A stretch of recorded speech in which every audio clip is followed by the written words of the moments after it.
भारतीय राज्यघटनेचे शिल्पकार भारतरत्न डॉक्टर बाबासाहेब आंबेडकर यांना मानवंदना अर्पित करतो। आजच्या या अतिशय सुंदर सोहळ्याला मुख्य अतिथी म्हणून लाभलेले भारताचे कणखर आणि कर्मठ गृहमंत्री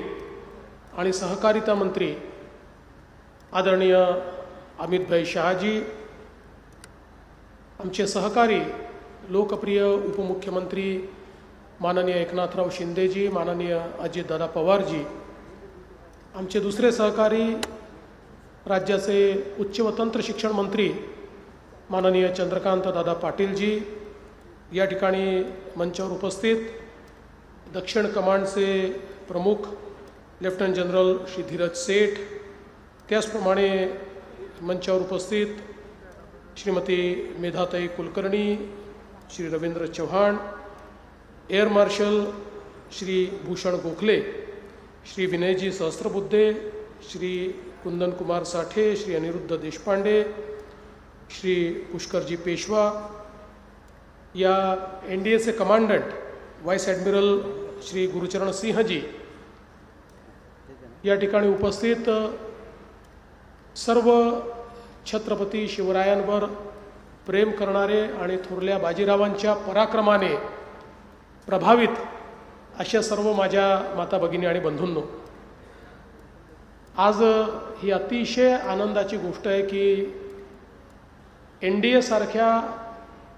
देशातल्या अतिशय नामांकित प्रबोधिनीमध्ये थोरले बाजीराव पेशवा यांचा पुतळा स्थापित होतोय आणि त्याचं उद्घाटन करण्याकरता ज्याचा उल्लेख विनयजींनी केला, मराठा इतिहासाचे अभ्यासक आणि देशाचे गृहमंत्री आदरणीय अमितभाई शहा या ठिकाणी आले आहेत। आपल्या सगळ्यांनाच माहिती आहे की ज्या काळामध्ये छत्रपती शिवरायांनी स्वराज्याची ज्योत पेटवली, त्या काळामध्ये संपूर्ण भारतामध्ये एक प्रकारे परकीय आक्रमकांना आम्ही स्वीकारलेला आहे अशी परिस्थिती होती, किंवा भारतातले अनेक मोठे मोठे राजे राजवाडे हे त्यांच्या अधिपत्याखाली काम करत होते आणि अशा काळामध्ये आई जिजाऊंच्या प्रेरणेनं छत्रपती शिवरायांनी सामान्य माणसातली विजिगीषू वृत्ती प्रज्वलित केली, 18 पगड जातीच्या लोकांना एकत्रित केलं आणि एक अशी फौज उभी केली की ज्या फौजेनं मुघली साम्राज्य असेल किंवा त्या काळातले जे चारही आक्रमक होते अशा सगळ्यांना सळो की पळो करून सोडलं आणि स्वराज्याची स्थापना केली। दुर्दैवाने महाराज फार काळ जगू शकले नाहीत, पण त्यांनी सामान्य मराठी माणसामध्ये त्याच्या रक्तामध्ये जो अंगार फुलवला होता, त्यामुळे महाराजांनंतर ही जी क्रांती होती ती थांबली नाही। छत्रपती संभाजी महाराज असतील, ताराराणी असतील,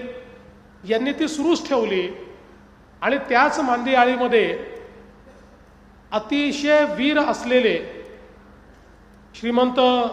पेशवे थोरले बाजीराव यांचा जो इतिहास आहे तो छत्रपतींच्या स्वराज्याला आणि साम्राज्याला विस्तारित करण्याचा इतिहास आपल्याला पाहायला मिळतो। मग अशी उल्लेख झाला की 19व्या-20व्या वर्षी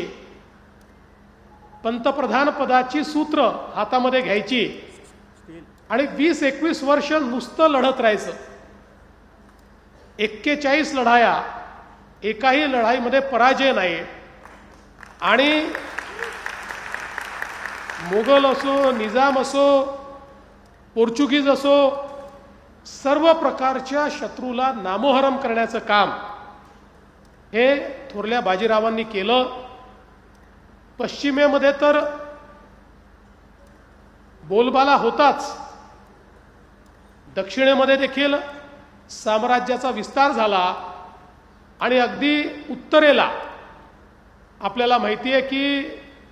काबूलपर्यंत देखील त्याचे जे नवाब होते त्यांनाही हरवण्याचं काम, किंवा या ठिकाणी बंगालपर्यंत सगळं म्हणजे पूर्व पश्चिम उत्तर दक्षिण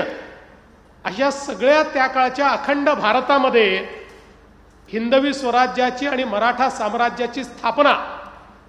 किंवा त्याचा विस्तार करण्याचं काम हे थोरल्या बाजीरावांनी केलं. आणि त्यांच्यावर अतिशय कमी वयामध्ये शाहू महाराजांनी जो विश्वास टाकला होता त्या विश्वासाला सार्थ करण्याचं काम हे त्यांच्या माध्यमातून झालेलं आपल्याला पाहायला मिळालं. त्यांच्या लढाईच्या संदर्भात, त्यांच्या रणनीतीच्या संदर्भात अनेक गोष्टी आपल्याला वाचायला मिळतात. मगाशी गोखले साहेबांनी जसं सांगितलं की त्यांच्या लढाईमध्ये वेग ही त्यांची सगळ्यात मोठी रणनीती असायची. आणि असं म्हणतात की जेव्हा मुघली साम्राज्याची सेना एका दिवसामध्ये 8 ते 10 किलोमीटर प्रवास करायची, त्यावेळी अशा प्रकारची सेना थोरल्या बाजीरावांनी तयार केली होती की जी 60 ते 80 किलोमीटर संपूर्ण सेना प्रवास करू शकायची. अशा प्रकारची सेना आणि त्यांचं हे जे युद्ध कौशल्य होतं, आपल्याला माहिती आहे की मोंटेगोमेरी, जनरल मोंटेगोमेरी जे एक प्रकारे दुसऱ्या महायुद्धाच्या निर्णायक युद्धाचे नायक ठरले आहेत, त्यांनी जगातल्या योद्ध्यांच्या संदर्भात जे पुस्तक लिहिलं त्या पुस्तकात त्यांनी पालखेडच्या लढाईचा त्या ठिकाणी उल्लेख केला आणि strategically one of the best war अशा प्रकारे थोरल्या बाजीरावांचा उल्लेख देखील त्यांनी केला आहे. आणि म्हणूनच खऱ्या अर्थानं आपण जर बघितलं तर इंग्रजांनी आणि त्यानंतर काही प्रमाणात स्वकीयांनी देखील आमच्या इतिहासातल्या अनेक नायकांवर अन्याय केला, किंबहुना आपल्या हिंदवी स्वराज्याचा आणि मराठी साम्राज्याचा इतिहास आपल्या इतिहासातनं डिलीटच करून टाकला. आपल्याला असं वाटलं की मुघलांनंतर थेट इंग्रजच आले आणि त्यांनीच आपल्यावर राज्य केलं आणि त्यामुळे आपले अनेक जे महानायक होते यांचा विसर आपल्याला पडला. पण मला असं वाटतं की आज देशामध्ये पुन्हा एकदा माननीय मोदीजींच्या नेतृत्वामध्ये आमचे जे सगळे नायक आहेत,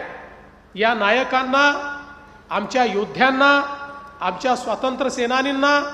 या ठिकाणी पुन्हा एकदा त्यांची आठवण करणं आणि त्यांचा इतिहास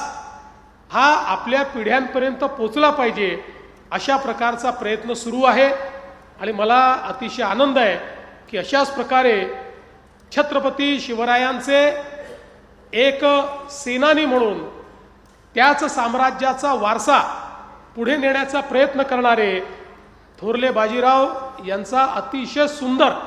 अशा प्रकारचा पुतळा हा NDA मध्ये या ठिकाणी लागला. मला असं वाटतं की त्यांच्या पुतळ्याकरता NDA पेक्षा उत्तम स्थान दुसरं असूच शकत नाही. कारण आमची सामरिक शक्ती ज्या ठिकाणी शिकवली जाते,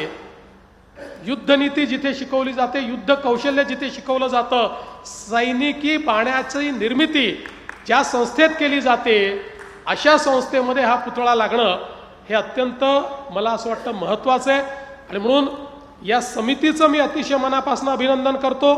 समितीसोबत